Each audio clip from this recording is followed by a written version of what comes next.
Cheating is not proof of your inadequacy. It is proof of their deficiency. Let's break it down. You ever notice how some people cheat and somehow still sleep at night? They look you in the eyes, say, "I love you," post couple photos, make future plans, and at the same time, they're flirting with someone else, texting someone else, meeting someone else.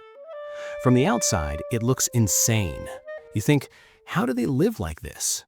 How do they split themselves in half? How do they not explode from guilt? There's a whole psychological system behind a cheater, a way of thinking, a way of bending reality, a way of protecting their ego even while they destroy someone else's.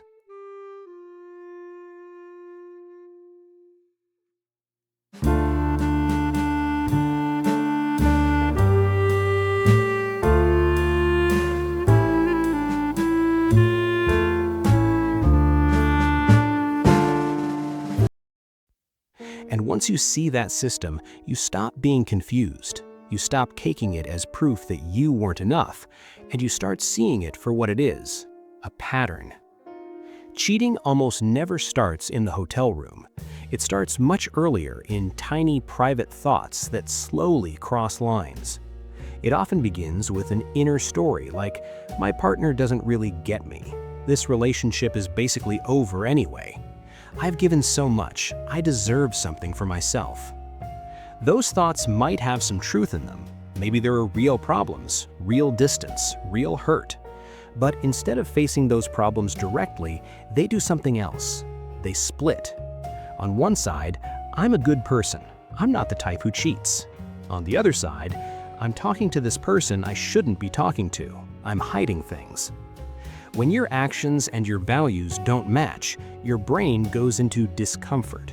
Psychology calls it cognitive dissonance.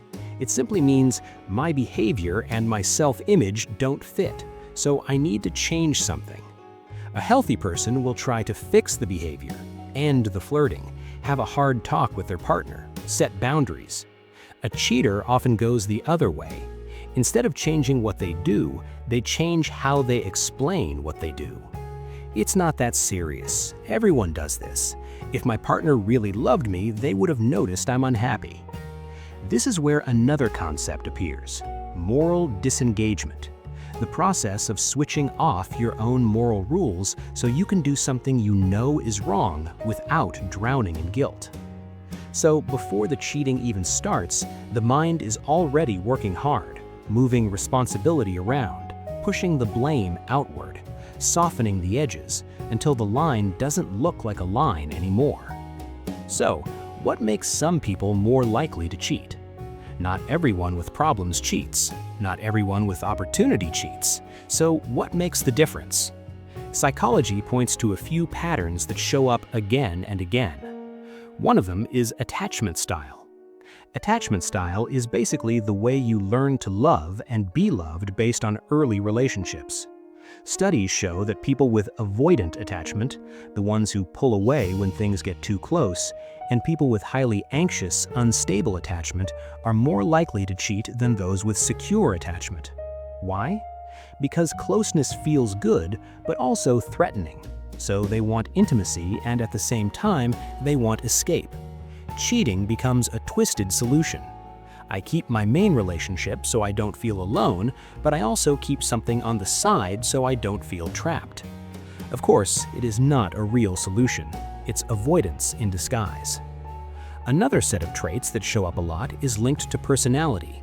Research talks about the dark triad: narcissism, Machiavellianism, and psychopathy. Narcissism: I am special, the rules are different for me. Machiavellianism: people are tools and I move them around. Psychopathy: low empathy, low guilt, high risk-taking. People who score high on these traits are more likely to lie, to use others, to chase novelty, and yes, to cheat. Does that mean every cheater is a monster?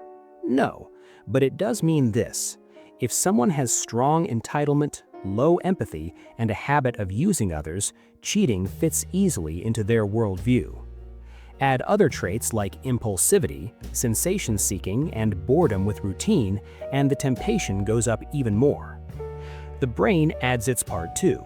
Starting a new secret connection lights up reward circuits. Dopamine spikes. They feel energized, interesting again. But of course, explanation is not excuse. If you've ever been cheated on, you've probably wondered, how could they hug me, kiss me, tell me they love me, and then go meet someone else? One of the most common psychological tricks cheaters use is compartmentalization. They split their life into boxes. Box 1, I'm a loyal partner who cares about my family. Box 2, I'm this other version of myself with secret chats, hidden photos, different rules. And they work very hard to never let the boxes touch. They change names in their phone, delete messages, lie about where they were, rewrite timelines in their head. The more they protect the boxes, the more they feel, my main relationship is still good. This side thing is separate. I can handle it. In reality, it's the same person doing both, and that split slowly erodes their integrity. Some cheaters will say, I never stopped loving my partner.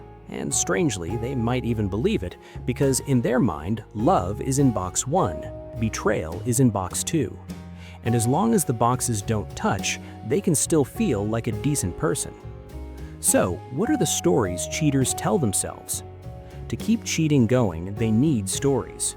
Without stories, the guilt would crush them. Some of the most common ones, it's just physical. Translation, I want the pleasure without the emotional consequences. My partner drove me to this. Translation, I refuse full responsibility, so I'll drag them into my choices. If the relationship was truly right, I wouldn't even be tempted. Translation, instead of repairing, I'll use the flaws as excuses. This proves I'm still attractive. Translation, my self-worth is fragile and I'm using other people as a mirror. Psychology has a term for this constant self-protection: self-serving bias. The instinct to explain our actions in ways that keep our ego comfortable and put the blame elsewhere. Paired with cognitive dissonance, this bias can keep someone cheating for months or years while convincing themselves that they are not as bad as real cheaters. There are different types of cheaters. Not all cheaters are the same. The chronic cheater, the one with multiple affairs, a habit of double lives, entitlement, low empathy, and often dark triad traits.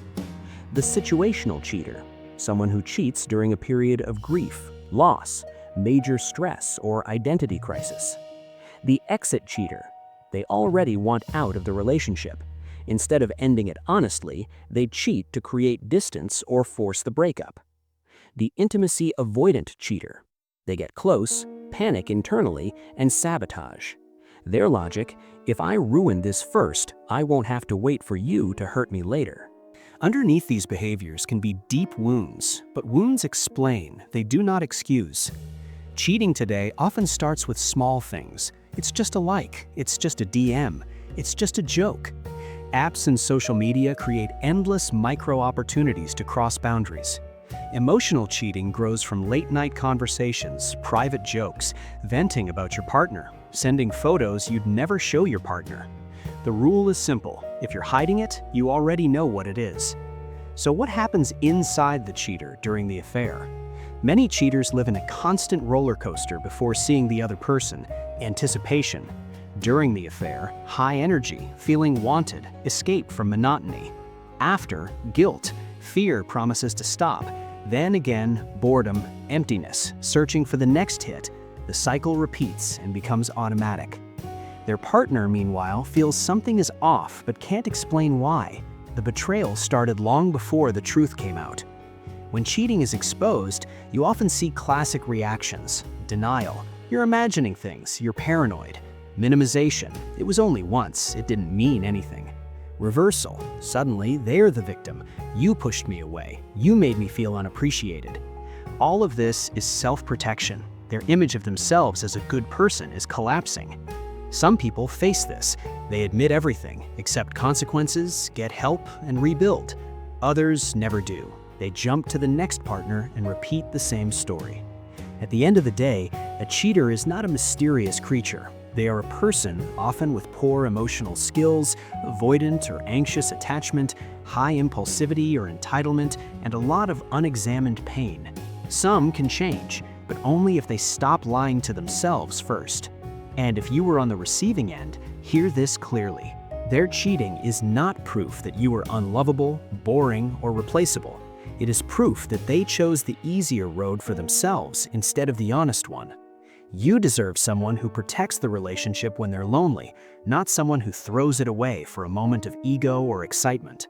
And if this helped you see even a piece of your story a little more clearly, tap like so this reaches more people trying to make sense of betrayal. And if you want more content like this, subscribe. And remember, the more you understand how minds work, the harder it becomes for anyone to play with yours again.